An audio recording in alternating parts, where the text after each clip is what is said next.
ടിക്രി എന്ന് പറഞ്ഞ act ഫൈറ്റിൻ്റെ composition full ഇപ്പോൾ സുപ്രീം സുന്ദർ മാസ്റ്ററാണ് ചെയ്തിരിക്കുന്നത്. പക്ഷേ അതിൻ്റെ ഈ മറ്റേ കമ്പി അകത്തോട്ട് വരുന്നതും അത് മമ്മൂക്ക പിടിക്കുന്നതും മമ്മൂക്കയും ഞാനും കൂടി അത് അടിച്ചു ആ ഇഷ്ടികകൾ അടിച്ച് പൊട്ടിക്കുന്നതും പുറത്തോട്ട് വരുന്നതും ഒക്കെ നമ്മൾ ഓൾറെഡി സ്ക്രിപ്റ്റഡ് ആണ്.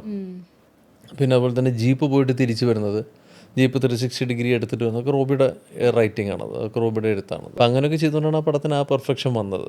ഇനിയിപ്പോൾ അങ്ങനത്തെ ഒരു പരിപാടി നമ്മൾ എന്തെന്ന് ചോദിച്ചാൽ അത് ഭയങ്കര ഒരു എന്താ പറയുക വ്യാമോഹമായി മാറുമെന്ന് എനിക്ക് അറിഞ്ഞുകൂടാ. അത്രയും സമയം നമുക്ക് കണ്ടെത്താൻ പറ്റുമെന്നുള്ളത്.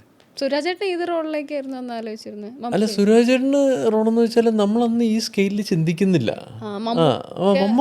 സുരേട്ടൻ മെയിന് അങ്ങനെ നമ്മൾ ആലോചിച്ചിരുന്നത്. അപ്പോൾ നമുക്ക് ഞാൻ പറഞ്ഞല്ലോ നമ്മളിത് പഠിക്കുന്ന സമയമാണല്ലോ. അപ്പോൾ സുരേട്ടൻ വളരെ മാന്യമായിട്ട് ഇത് പറഞ്ഞു. പിന്നെ വേറെ നടന്മാരുടെ പേര് ഞാൻ പറയുന്നില്ല. പലരും ഇത് നമുക്ക് നമ്മുടെ കൂടെയൊക്കെ പണ്ട് അഭിനയിച്ചുള്ള നമ്മുടെ അടുത്ത് വളരെ സൗഹൃദപരവുമായിട്ട് ഇടപെട്ടുള്ള പലരും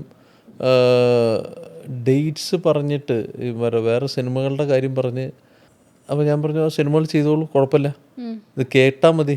അല്ല, അത് ആ സിനിമകളിലപ്പോൾ ഇത് കേട്ടിട്ട് എന്ത് ചെയ്യാൻ, നമുക്ക് ഡേറ്റ് ഇല്ലല്ലോ എന്നായി.